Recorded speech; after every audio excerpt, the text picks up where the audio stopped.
Hello, everyone. Thank you for joining us for our Ozobot webinar, Ozobot Lessons for Every Letter in STEAM. My name is Tara, and I'm the Education Coordinator here at Ozobot. And I'm Teresa Rapior, and I'm an EDU curriculum specialist. So the first thing that we'll do very quickly is just make sure that everyone can see and hear us okay. So you'll see there's that little control panel probably on the right side of your computer, and there is a section that says questions. I'm going to go ahead and have you guys, and if you guys can hear and see us okay, let us know by typing in that little question section what school district you're at currently and your job title there. And I'll give you guys a few minutes to go ahead and put that in so I know that you guys can hear us.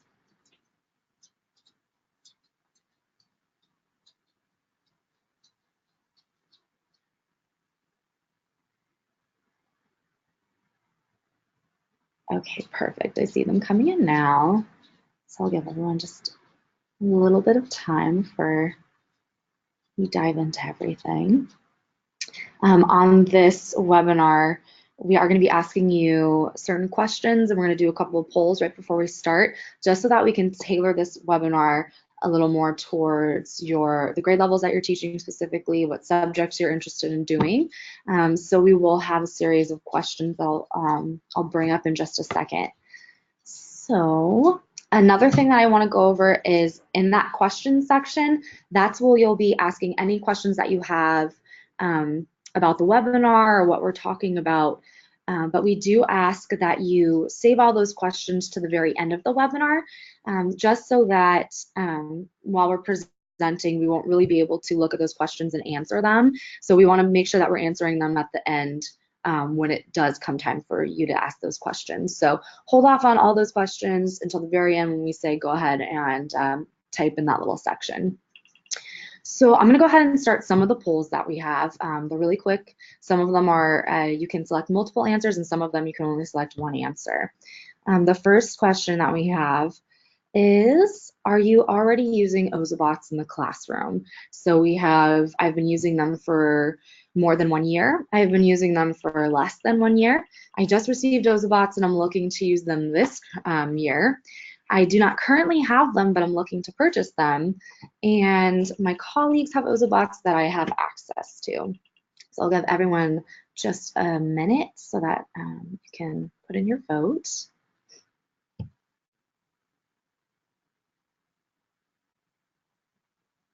Okay, let's go ahead and close this out and I'll share the results. 50% of you have been using them for over a year. That's great to hear. 21% of you have been using them for less than a year. 18 just received Ozobots. 11% don't have them but are looking to purchase them. So that's great. We have a good mix of everyone. And there's something for everyone here in this webinar today. Okay, the next poll question. If we developed more lessons, which subjects would you be most helpful to your classroom situation? And then you can select one or more of these. So we have computer science, science, math, history, or arts and language arts. And I'll give you another minute to go ahead and cast your votes.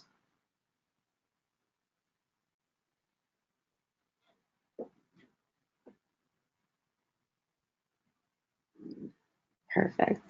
Just a few more. Thank you everyone for voting. This actually helps us in developing new lessons for this upcoming year and to help you in this webinar as well. All right, so I'm going to go ahead and close the poll and share the results.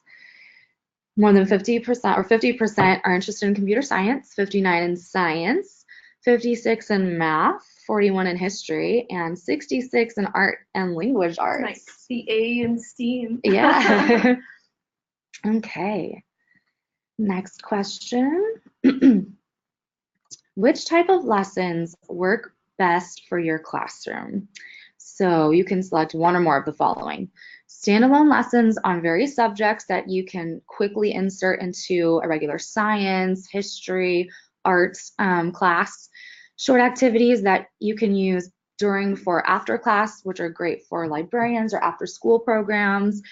We have complete courses consisting of multiple lessons, and that would span over multiple hours or multiple days. A complete curriculum covering multiple subjects for the year. And then self-guided lessons I can give to students to complete on their own time, and you don't have to guide them through the actual lesson or activity.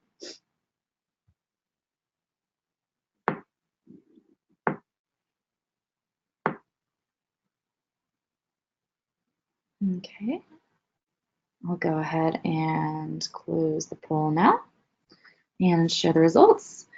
So it looks like 65% want standalone lessons, 61% short activities, 45 complete courses, 35 complete curriculum, and 74% self-guided lessons I can give to students.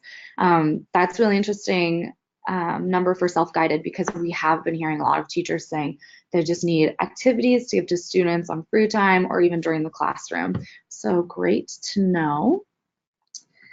And the last question that we have for you is, what grade levels do you want lessons for? And select one of the following. We have K to 2, 3 to 5, 6 to 8, K to 8, so covering all grade levels, and then high school and college.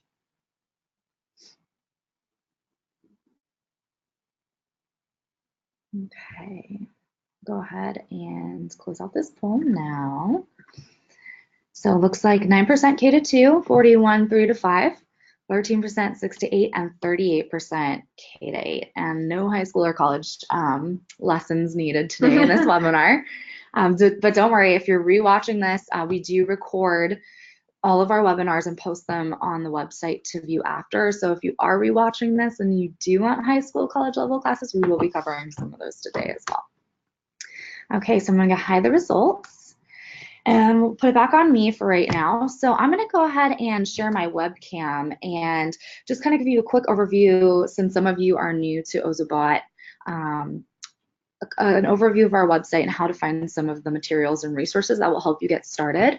So I'm going to share my screen. Hopefully you can see it. Yes, and take myself off cam. So right here, you'll see I'm on the main page of ozobot.com. And up at the top, we have an educator section. I'm going to go click on that right now. And if I scroll down, you'll see that we have some information on Bit and Evo, the 2 different ways to code. So our 2 different ways to code are through color codes and through OzoBlockly. OzoBlockly is a web-based editor that allows you to create programs for the Ozobot on multiple devices. So since it's web-based, you can pull it up on tablets, computers, desktops, laptops, even on your cell phone, which we probably won't be using in the classrooms, but since it is web-based, you can do so. And all you have to simply do is go to ozoblockly.com. I kind of have it up on our website already. And click on Get Started. And this is our editor.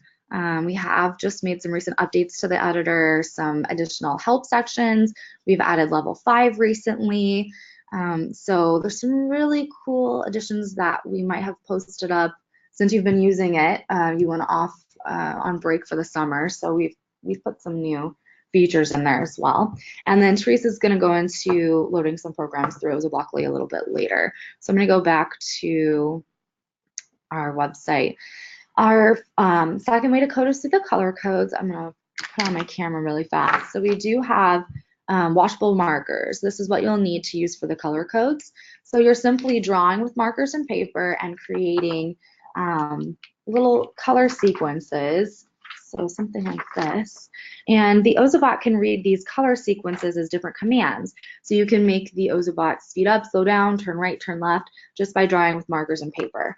One good thing to note is that these are regular washable markers, so you don't have to use ours. You can use Crayolas, you can use Sharpies. We just recommend a chisel tip marker so that you can draw the proper width of line. So ours are chisel tip, as you see. And then you do need to use the combination of red, green, and blue to create the color codes.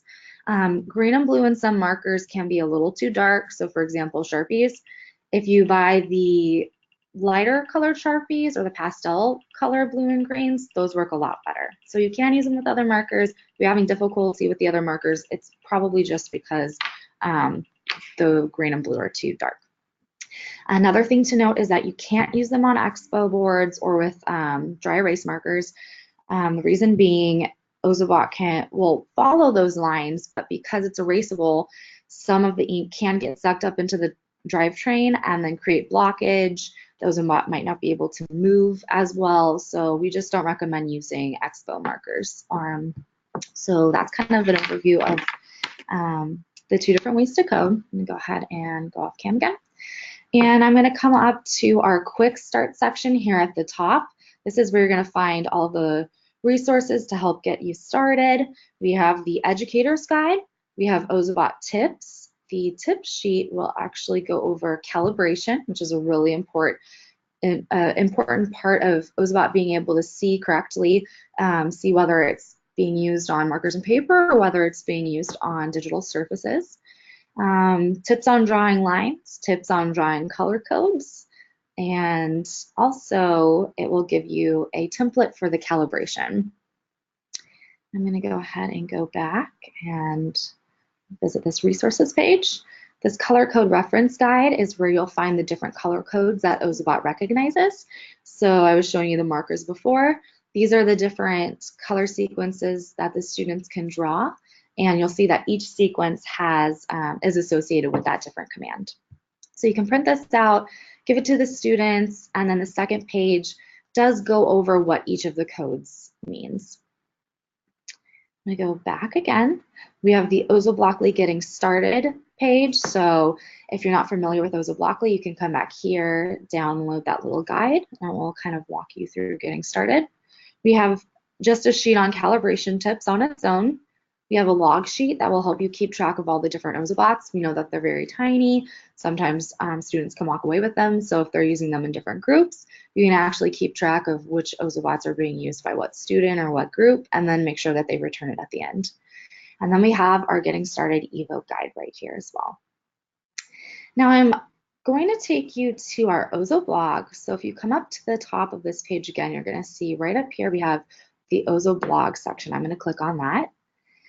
And what we're going over today is the Ozobot lessons for every letter in STEAM. So this article that we have right here is going to be kind of a guide of what we're going to be covering in this webinar. So if you want to go right now to the Ozo blog section of our website and just click on this blog article, you'll kind of see we've laid out which lessons we're covering so you can follow along with us.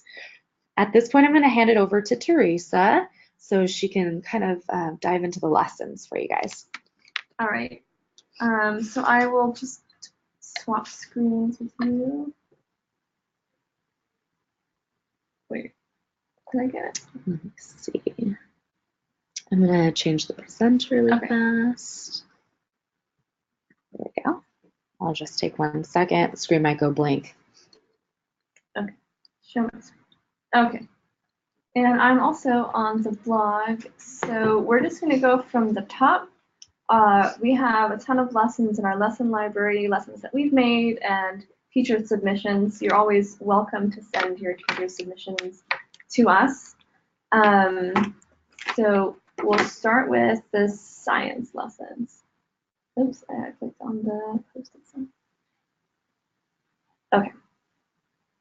So in our science section, we do have for grades 6 to 12, it's a lesson on astronomy where students will check out the orbits of Mars and Venus and then learn some terms. A lot of kids will learn the planets that are in the solar system, but it's kind of cool to see how they actively move in the solar system in relation to each other. So as you can see, I just clicked the link for that lesson, and this is where you'll find, this is the button where you can click the lesson and download all the maps and everything. And you can also see here is, for this lesson, you need some OzoBlockly programs. So you need one for Mars and you need one for Venus, because you'll have 2 robots to demonstrate this. So if you want to download the program, you can click on this button. You'll get a file that you have to open in OzoBlockly, or if you want the easiest way, you can click on OzoBlockly Preview. That will take you to OzoBlockly, and you can start reading the code and using it right away. So this program is pretty simple. as you could guess, the path of the Ozobot is going to be a circle or an ellipse. So we just want a line following at a specific speed. So in this case, we've got Mars, which is going to be red, and we want it to be moving at that speed. And then that will be relative to Venus. Okay, so we've got this sort of orange to point out for Venus, who's going a little faster. And then so on the map that's provided, you'll have the robots running on these circles, and then you'll be able to discuss these different terms. So that is that lesson in a nutshell. And again, you just click on this button. You can print or download the actual lesson. This was created by Richard Bourne, who has done a lot of amazing high school, middle school, math and science lessons for us. So you can definitely search his name in our library and find it. All right, so this will just sort of explain what you'll be doing in this specific lesson, and then it provides the map for you. All right, and these are the steps. All right. So if you have any questions on this lesson, we can maybe cover it in the Q&A afterwards. So I'll just close this out and move on. So we've done this lesson. Okay. All right, so that was an example of how Ozobot can integrate into a science class for older grades. And then for younger grades, this is the map that Tara just showed you to show you the color codes. So I will also show my camera. Okay, hi. All right, all right, you can see me. So basically, this map, all right, it looks like a bunny hill. So the point of this lesson is that students are actually learning some of our more complex color codes. So this is an opportunity to teach the point counter codes. So on this, I'll just go to the lesson and kind of show you what I mean. So the point counter codes allow you to either get points or lose points. And what you want is, with these point counter codes, is you want to start the program with this accepting the codes. So this 4-block code tells you, like, okay, look for these point counter codes. And then when it goes over the code that starts with green, it's that's what you want. And your Ozobot actually starts at 5, and then it counts down to 0. Once it gets to 0, it'll be pretty happy. So I'll just show you how that program is going to run. This is right side up with my dainty little bit. Okay. You know, I should always calibrate at the beginning. So let me do that for you. And this is a chance to show you how calibration works as well if you're new. So the power button on bit is just on the side, and when I hold it and I look at that top LED, it flashes white.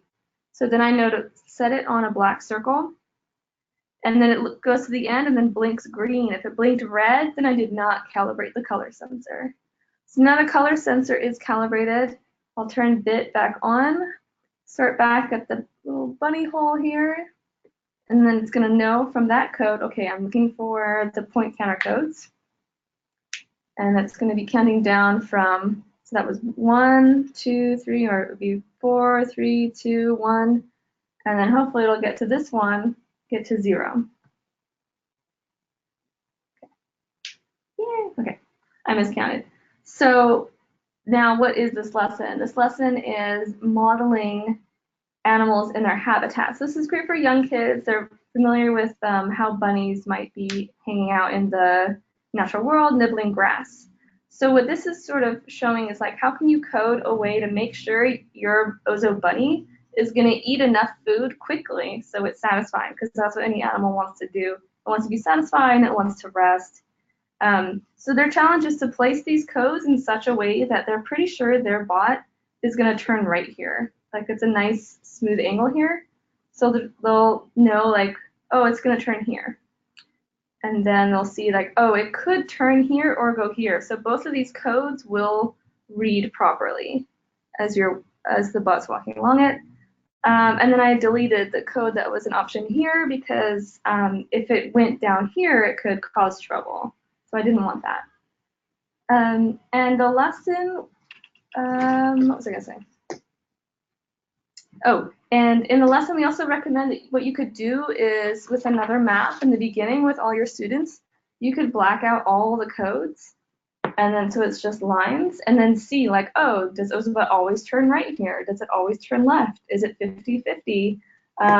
At this intersection, does it always turn left, or does it go straight? And so you can kind of have the kids figure out like, well, what is Ozobot going to see, and what should we prepare for? Another way that you can enhance the lessons for the students is to kind of dress up the Ozobot. So you'll see that Teresa's Ozobot has a bow on it, but you can actually make the Ozobots look like animals. Mm-hmm. I'll give you kind of an example of what we've done before. So Ozobots can work well with other technology that you have in the classroom. For example, 3D printers. So this is actually a little TIE fighter that I 3D printed. And I got the dimensions of the Ozobot, and I can just easily slip this over the Ozobot as such. And I'll turn him on, and as he moves around, he's a little TIE fighter. So from there, I can add other little spaceships and maybe the Death Star and create a little fun game around Ozobot and Star Wars. But you can also use it to create animals. So you can make a little bunny skin that you can put over the Ozobot, and then as it makes its way through the little course, it will make it more engaging for the students. I also had another teacher who was a science teacher teaching animal classification, and the students were tasked with coming up with their own animal, classifying it, giving it its different traits and characteristics, and then going to the 3D printer and printing out what their animal looked like. And when the whole class was done, they put all the animals together in one environment, and they had to interact properly depending on their different traits, characteristics. So that's just another example of how you can enhance the lessons by using 3D printers and other cool things. Yeah. We've got some other exciting decorated bots to show you later. We'll move on. So, all right, and then I'll try and go a little quicker instead of getting too deep in here. So now we're going to move on to the T in STEAM, which is technology. This is another lesson by Richard Bourne. I think if I run this video, it should be all right, right? It should be. Okay. If you guys can't see it, always you can access it through the Ozoblog too. Mm-hmm. So I'll show you, this is the Evo vacuum. So Evo has been programmed to be like a Roomba. So using Evo's proximity sensors, it will take a U-turn and then continue with the rest of the floor. So it's making sure that it's going to vacuum, quote unquote, the entire floor. And so in this lesson, students will experience this program, and then they'll have to think of a way to modify the program as like a repair for their little Evo vacuum. And I can show you, I'll just show you the lesson and the program. This is really cool. Actually, Richard Bourne also has a lesson for us that's a long exposure. So he's taking advantage of that to show you what's happening in this lesson in this picture.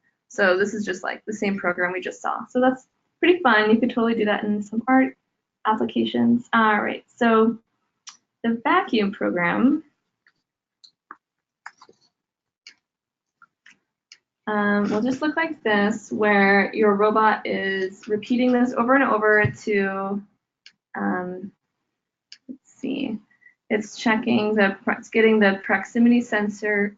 When the proximity sensor is seeing something, it's actually getting in a number. 0 means it sees nothing. 1 is something really far away. And then 127, which is our largest number in OzoBlockly, will be very, very close. So then it's going to make sure, like, oh, if it's within this value, then it should be blue. But then once it's that close, then we're going to turn red and turn around. You can kind of see that. So in the picture, it turns blue as it's getting close to the wall. Red is when it's actually going to turn away. So yeah, it's like a technology application. I will exit this. Before I move on, though, I wanted to show you something that is new with OzoBlockly that will be really great for your new classes. If you're new to Ozobot, we have a tutorial inside the editor right now. So there is a pop-up, or you can hit this magic ball. It has all the answers. And then you can click tutorial. So on the sidebar, you'll just follow along. It'll tell you all the details you need to know about basic setup, basic troubleshooting, calibrating to the screen, loading your program, what to look for, and then double-clicking to run your program on your robot. So you can definitely go through that anytime, or you can even have your students go through it for a class. And all right, moving on. And then so another application, the robotic warehouse simulation. So if you really want to get into real world situations, how are you going to be using technology as an adult, as like a college student, whatever, these are things that they can do. And then engineering. So yeah, in the blog post here, it says that there is actually a restaurant with a robotic kitchen. So in this lesson, actually, you're going to find a way to make the most efficient burger joint for Ozobot. So I did do, let's see, I need to get my camera back on. So I'll just show you my map. So you can see kind of how it would go in your class. Let's see, back to the camera. Maybe I'll close the screen. Okay. All right. So this is my Ozobot burger joint. So for this, what I had to do is decide where in my restaurant should each of these tasks be. Where do you want to start? So when you start, you should probably get the bottom part of the bun. Then you need to get the raw meat, and then you got to cook it. And because you've been handling raw meat, you got to sanitize. And then you want to go get the toppings for the burger, and then you want to get back to the start so you can do your next burger. And so this is what I thought might be the most efficient design. It might not be. It could be maybe some sort of straight line. Is this something more efficient or something circular? That's fine. The thing with this is it is using the line navigation code. So you can only give your robot an instruction at a line end or at an intersection, which is why I made these into intersections. So my robot will stop on these intersections. So I'll show you how this went. So running here, we got the bun. We don't have to, we can do that real quick, grab the raw meat, but we gotta cook for 4 seconds because we gotta get the right temperature for the meat. Then we gotta sanitize because we've been handling raw meat. And then we grab the top bun, pass the raw meat, and now we're ready for the condiments. 1 condiment takes a second. 1 topping takes a second. I want 2, which is what the lesson told me to get. And then this is, I have it on repeat. So the task was to build this out, and then decorating it was just for fun. Mm-hmm. In my restaurant, all robots wear bows, so that's mandatory. Okay, so that was Future Burger and engineering, thinking, critical thinking.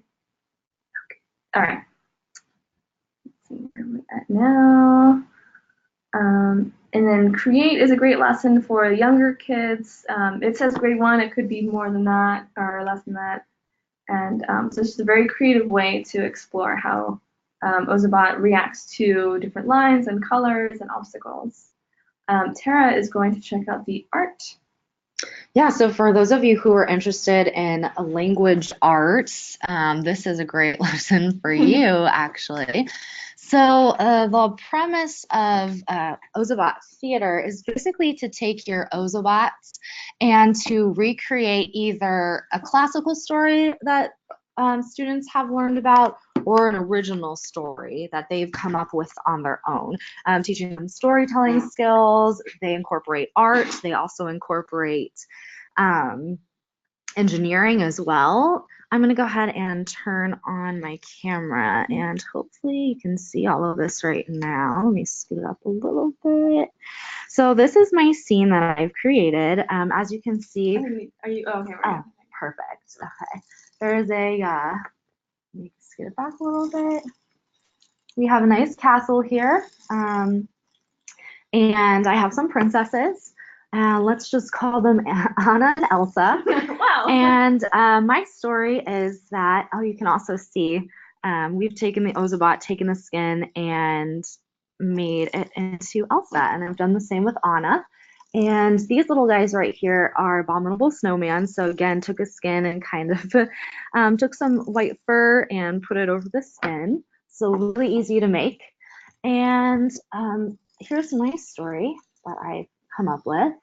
Anna's really sick of being stuck inside the castle, so she left, and now she has to speed past the guards and make it over to the stables, where she's going to hop onto one of her trusted steeds and escape the castle. And she's going to make it all the way over into the snowy mountains, where she's unfortunately going to come across some abominable snowmen. And she's going to get into kind of a tiff with them coming up here. And she realizes she needs to get out of here. So she's going to make her way out, only to find that there's a fire-breathing dragon. This is not good, so she's going to speed up right here. She's going to make sure she goes straight all the way to that castle, because she's missing home at this point. She sees Anna and speeds up to go find her, and you can see there's a little one coat at the end, so she did her little princess dance. So really easy to make. I just got some figurines. We decorated the Ozobots. I used paper for these mountains over here. So you can use things that you have in your classroom. We have butcher paper that I've drawn my map on. And then students can kind of just use their imagination and create their own little stories. So that is an example of that. And just like Tara did, I'll share my screen again. Just like Tara did in your class, as your students have created their story, then they can do a presentation just like that. Or even for like a parent-teacher conference, if the kids show, it'd be really fun for them to present to everybody. Their fun story. Also want to point out too that Anna and Elsa were following, or Elsa was following the line, so she was reading the color codes, whereas the snowmen were programmed through OzoBlockly. So it was a good mix of both ways that you can use to code Ozobot. Yep. Awesome. All right, so that was our art. And so yeah, so there's the drawing, and then there's theater. So it's great for a lot of people wanted language arts and regular art applications. So there you go, that's one. And then this is a picture of the multiplication lesson that I'll show you. So what I'm going to do is going to go ahead and go to this lesson, and I'm going to, I've got the multiplication map here, and I want to show you that program. So the way this lesson will work, this is actually just a lot of practice. So there was, as you saw, addition, subtraction, and multiplication. So students, what they'll do is, when their Ozobot is loaded with this program, this one's actually specifically for Evo.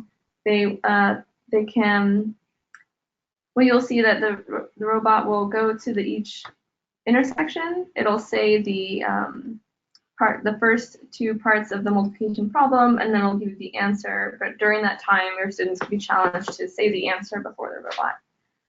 And so let's see. Might be actually a little awkward to show you, but basically what I'm going to do is I've got my Evo. I'm going to, so I'm actually going to calibrate to the screen, and I'm going to show you flash loading. And just so you know, your screen for seeing this, it's going to be flashing. If you don't really want to look at it, you can just kind of like cover it with your hand or something. It shouldn't hurt you. We've never had a report of anyone getting upset by this. So what I'm going to do is hold the button. Evo makes a little sound, and I'm going to set it on that white circle. And the white circle is this one right here. So now that it's saw white, and you can use this space as well for calibration. So my Evo made a happy sound. It actually turned green, so the calibration did work. So I can say, okay, I'm done with that. Now my button is available. My Evo is still on. Oh, yeah. There you go. All right, perfect. So, and I can turn my screen a bit too. Okay, so my Evo is on, and I'm putting the feed of it onto the screen on that white space. I'm gonna hit load. So you'll see a flashing color, but if you're looking at us, you'll see, oh no, I failed it. My screen brightness maybe isn't enough. Try this one more time. There is the progress bar on the side too. So you'll notice that this program is going to take about a minute and a few seconds to load, but it looks like it's loading properly. And there is a video that you guys can watch on the website if you go to OzoBlockly.com and you scroll down a little bit further, and that will guide you through the step-by-step process on loading. Mm-hmm. And then if you're interested in more about the tutorial on our YouTube channel, we did also just post our brand new video tutorial walking through all these steps as well. I think it's like a 5-minute video, so that might be a really good one to show your students, or for you when you're just like, I want to get to know OzoBlockly, but I only want to do it for 5 minutes. I don't really have time to mess around for an hour here. So you can definitely do that. All right, this is chugging along. Pretty long program. Yeah. With Evo, because it is Bluetooth, it is allowed to, or you're able to send it via the app as well. So you can just take that program, send it over to the Evo, and it loads instantly, and then the students can just press the power button and execute the program. Correct. So my loading failed, and that's because with running the webinar, it's actually slowing my computer down, which slowed down the flashing colors. So I actually won't be able to load this program while doing the webinar, so I'm sorry. But you can definitely just load up this program, print out these maps, and then what you'll see is that you'll set Evo on the start, and then it will go here. It'll say that first number, and then it'll move on to this one, so the next number, and then once it gets here, it'll say the answer again. And then it'll go around, and then it'll do a different multiplication fact. And it's the same with the addition and subtraction maps. So that's that, and that's for Evo. If you want to do it for bit, you would have to modify the program to remove the voice blocks, and then add in a way with flashing LEDs to say the numbers. So that is a way. I will close my piece. Okay. So, and we also have geometry task cards. So this is a fun way to just kind of get kids doing their color codes and drawing and creating. You just give them some parameters of what they need to do, and then they have to draw it out. So that's another way to apply math into your classroom. Alrighty. So that was lessons that we can use for every letter in STEAM. Before we move on to the next section, I just want to ask everyone, we've created all these lessons and we put them up on our website, but we want to know what other, or where else you look for resources other than our specific lesson library for just lesson ideas, where to go for coding ideas, if it's a website like code.org or a specific publication. So as you had done before, in that little question section, if you could just go ahead and type in there any specific place that you go to look for resources, just so we know where we should be posting these lessons, so that everyone has access to them. So if you just want to type it in really quickly, I'll wait for it to go through, and then we'll move on to the next section. And I can see the question. And you can be as specific as possible. You can say the specific website, specific publication.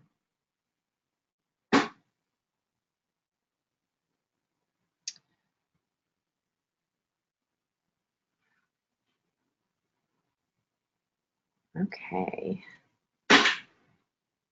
So while everyone's finished putting in their answers, the next portion will be open for questions. So if there was any question that you had during the webinar whatsoever, if there's any questions that you had that we didn't cover during the webinar, go ahead and type in your questions in that little section that you're already typing in right now, and we'll go ahead and read them out loud and we'll answer them so that everyone can hear it. I see that someone uses Twitter to find lesson ideas, and that's a really, really interesting. So I wonder, do you type in like lesson Ozobot into the Twitter search and then just kind of see what populates? It's a really cool way.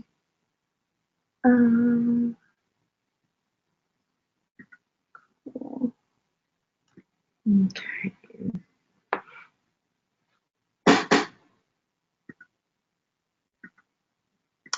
I did not, you know what, while we're kind of doing that, I did not show you the lesson library properly, so let me do that. So on our website, when you click educators, as Tara did show you, there is this navigation bar right here, which is where you will find information on the classroom kit. Quick Start is where all those extra sheets and important papers are to download. Lessons is where we're going to go in just a second. Any contests and events that we're running, nothing at the moment. Webinars and PD, I do want to point out that this is a webinar, and if you want to know more about upcoming webinars and how to get PD credits for them, you would just go to this page. So we're currently on this one, and we, as of today, we have these webinars coming up every couple of weeks or a week. So it's lots of information coming your way. And if you're watching this as a recording, then you can search for these and watch them as well if they look interesting to you. Halloween's going to be fun, so try to come for that one. All right, so then I owe you the lessons. So when we go to the lessons library, if you want to start with the training, you would start with color codes training. It's separated into different grade groups, so then you get what you need. And then these are games separated into age groups. So Mission to Mars is for younger kids. Mission to Neptune is just a longer version of this color code game to practice drawing. And so that's where you'd find that. If you want to start using OzoBlockly, all students should do this training lesson. And then if you wanted to continue into how to use OzoBlockly with Ozobot, you can do our OzoBlockly skills. Those are the following lessons. And then if you are ready to do some like computer science for middle school, right now we have our deconstruction page over here. And these are actually a series of 5 lessons all in one game where you take apart the game mechanics and learn how it's programmed and then rebuild it step by step. And then you build your own game at the end. So that's a pretty quick way to develop an understanding of variables and loops and logic. And then on our website, on the lesson library, you can go through different grade groups for lessons. That should help you with things that we recommend that you do.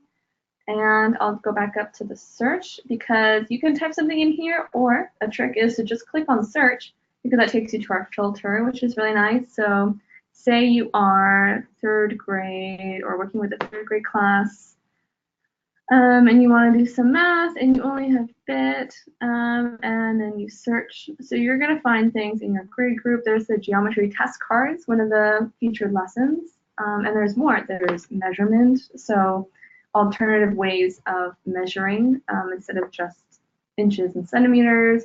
It's multiplication, fractions. So that's how you can find everything that you need.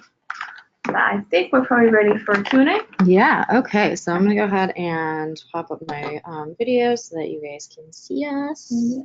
And we'll go ahead and start with, what is the difference between Evo and Bit? That's a good question. Okay, so right here I have my Evo, and right here I have my Bit. Bit was our original version. It's, and then Evo was our new version. We've had it about a year. You can see the size difference. Bit is just a tiny bit smaller than Evo, and that is because Evo does everything that Bit does, but it has more features. So they both work with the markers and paper and the color codes. They both work with OzoBlockly. The difference is that Bit only has one LED light on the top.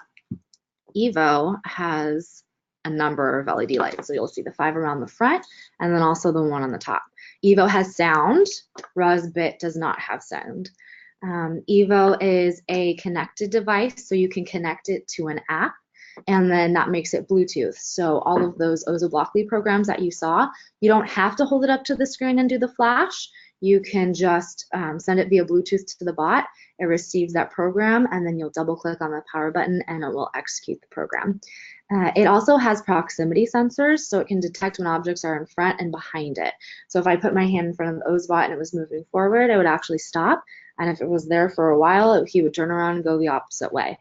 I think, is that all the I just wanted to add that, yes, covers it. That that in our lessons sometimes we'll say use Ozobot for this. We mean both.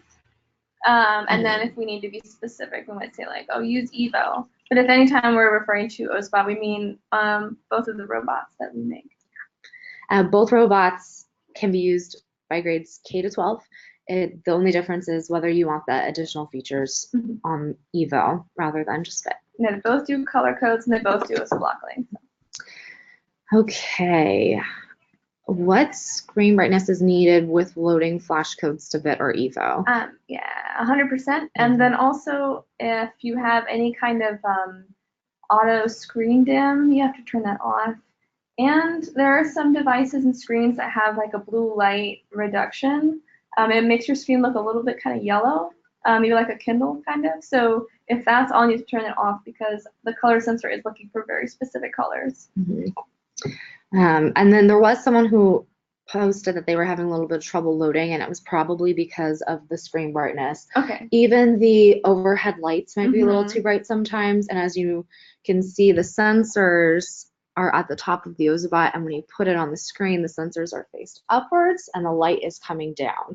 So the light can affect it. So what you can do is just turn the bot 180 so that the sensors are on the bottom.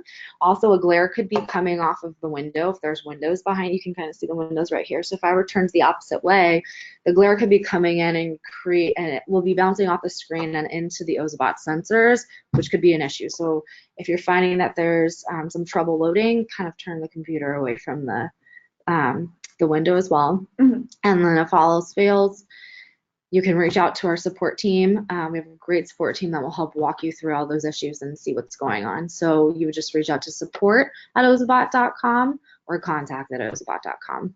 And then in the tutorial area of OzoBlockly, there's a little troubleshooting section, so you can kind of work your way through those as well if you want to just get it done on your own. Okay, so with the Evo, because it has proximity sensors, how can you create costumes, outfits with those there? Is there a workaround? I think you vulnerable ones. So we do have DIY skins that are clear. This was our custom skin, so you'll see it already had kind of markings on it, but there are openings. So right here is where the proximity sensors are on the front, and here are the proximity sensors on the back. So these skins that we've created for you do have the cutouts for those proximity sensors.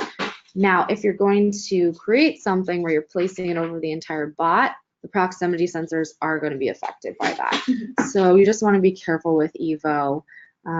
You can create, if you're not using the skin, you can create other little objects to go around it, but you want to make sure that it's not covering those sensors. So, for example, my little TIE fighter, if I push it down too far, the sensors will be covered, so it will affect it moving. Unless you had programmed it through OzoBlockly. So that's just for line following. If you go through OzoBlockly and you've told it the specific program that it needs to execute, it won't be following lines, it won't be making a decision on the spot, so it won't be listening to those proximity sensors unless you specifically went in OzoBlockly, put in a code that it needed the proximity sensors. So you should be good there if you're working with OzoBlockly. Yeah, and then so the snowman does have little cutouts for his sensors, and even his charging port, which is very convenient. Yeah. We've got you covered with those custom skins, and you can purchase those separately too, the DIY skins. I've had schools purchase them in bulk and use them for lessons such as the theater lesson. Okay. Are there plans to make OzoBlockly work offline? So we do have an OzoBlockly app coming soon. And there will be two different apps. There's going to be one specifically for Bit, and then the already existing Evo app will have OzoBlockly embedded into it.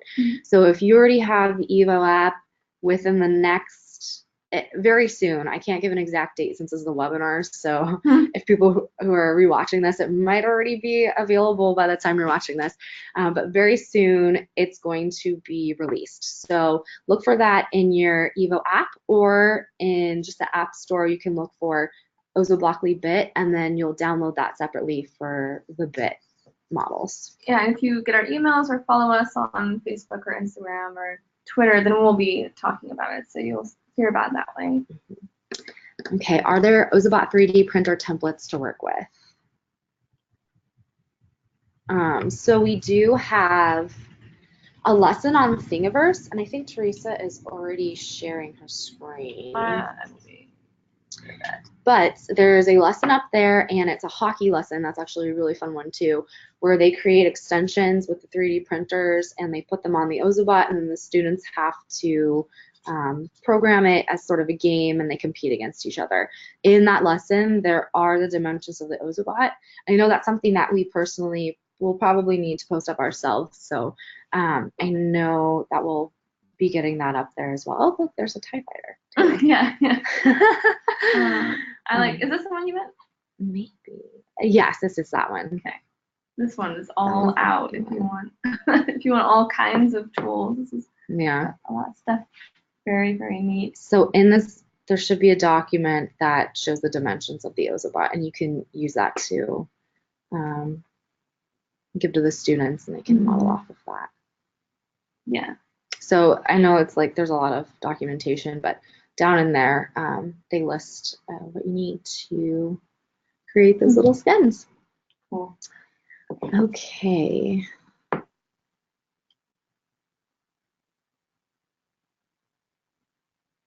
Does the Ozobot tend to recognize more than one Ozobot and start controlling all of them? I know with some of the times in the past when using the iPad app with the Ozobots, it will start controlling all of the bots. I think this might be a connection question. So if it's connecting to one bot or multiple, that's kind of how I took this question. So there is an option to be able to connect multiple bots at once. And then at that point, if you're sharing OzoBlockly programs, then it will go to all of those bots. But you can go into the app and delete the bot or not, how do I say it? Disconnect or not have control over that bot anymore. So you just go in there and click on that robot and then click the disconnect button, and it will completely forget that bot and just focus on the one bot that you're using. And there's also options in the Evo app in the top right corner. I think it's probably like a gear wheel, and it gives you options to never auto connect, to connect to my robots, although if you have the whole classroom kit, they might all be yours, or connect to all or connect to one. Yeah, connect to yours, connect to all in the room, or connect to none. So you might want to default to connect to none, and then as you turn on the robot, and you can like see if you've named each one, that really helps. And then and you can name them by clicking on the bot once you've connected and claim it. Once you've claimed it, you get to name it. So teachers will do like 1, 2, 3, 4, 5, or they might do like Alfred, Beatrice, like Chris, like ABC or something, I don't know. Or if you have them decorated, Elsa, Anna. So then you can see it and know which one's connected. Yeah. And then segue into how do you connect Evo to the Bluetooth. There is a account that you'll have to set up. You can do that through the app. And make sure that you're logged into your account on the app. And then when you're in OzoBlockly, at the very top, there's the little, it's a little icon that looks like a person, and you'll click on that, log into your account, and then when you're in OzoBlockly and you're creating your program, you, at the very bottom, instead of using the flashing option to load the program to the bot, you're going to click on the Bluetooth, or it says app. So it's the little right icon, and it says app right down there in the bottom left-hand corner. Oh, yeah. So then that will send it over to your app, and your app will send it to the robot. So you'll just want to make sure that 1, your robot is connected to the app, and 2, you're logged into your account on both OzoBlockly and the app itself.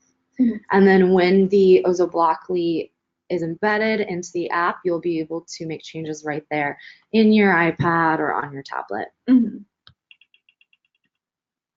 So you do have options. This is Evo only right now. You have to make an account through the Evo app, and then you can have multiple saved programs. But you can always save programs if you don't have an account or want an account. You can always save it by getting the hard copy of the file. It's called a .ozo code, so it only works in OzoBlockly, which you would open it by using that open file thing. And sorry, what was I? And then you can also get a link. This is really great. So if you hit get link, then you're going to actually, you can copy this or you can exit and take a look at the top.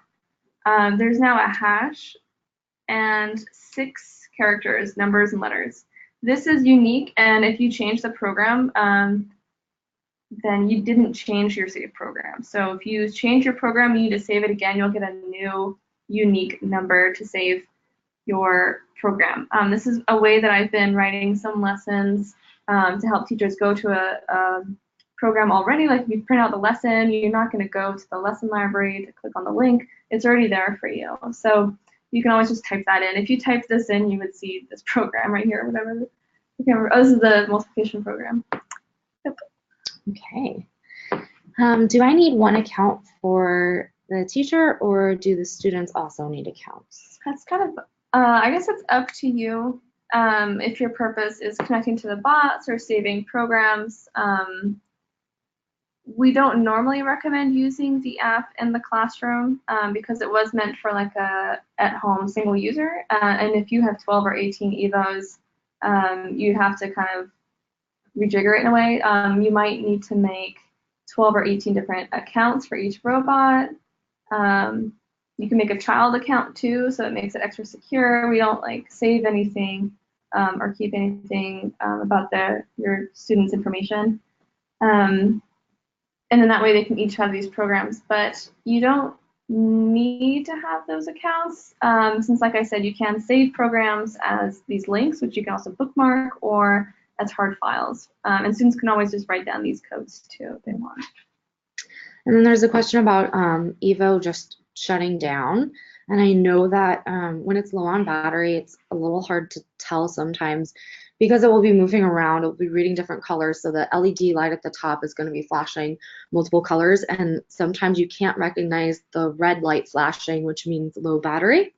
So you can always check at I think the back has a little bit of a flash too, a red flash. Mm-hmm. So if you see that red flashing, it's consistent and it's going over other colors and it's blue, but then you still see a red light behind it flashing, that means it's low on battery, and then it will eventually just stop mid movement or mid program, and it won't be able to move anymore, and then you'll have to plug it in.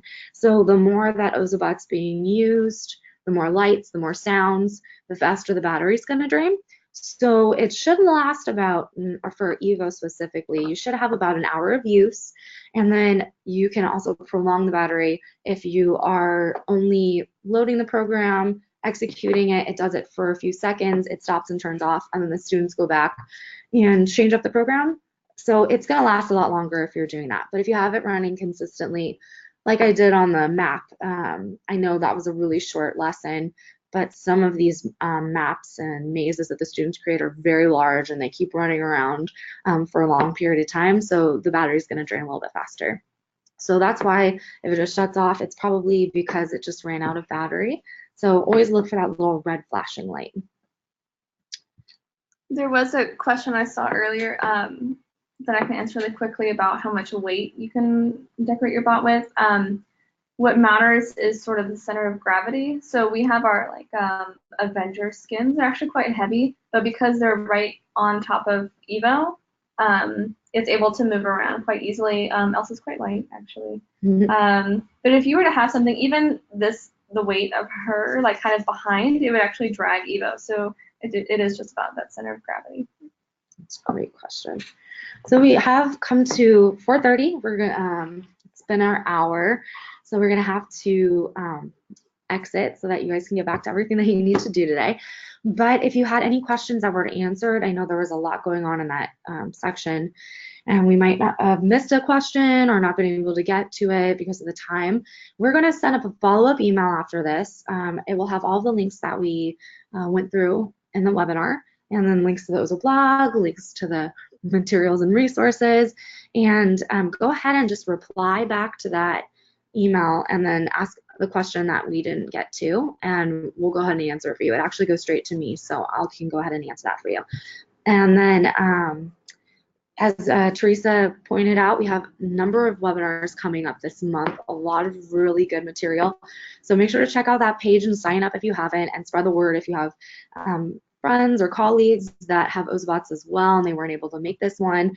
We have some other good webinars on lessons and just how to use OzoBlockly and the Ozobot in general. So make sure that you go to that page and sign up for those. But thank you so much for joining us today, and we hope to see you on the next webinar. Bye.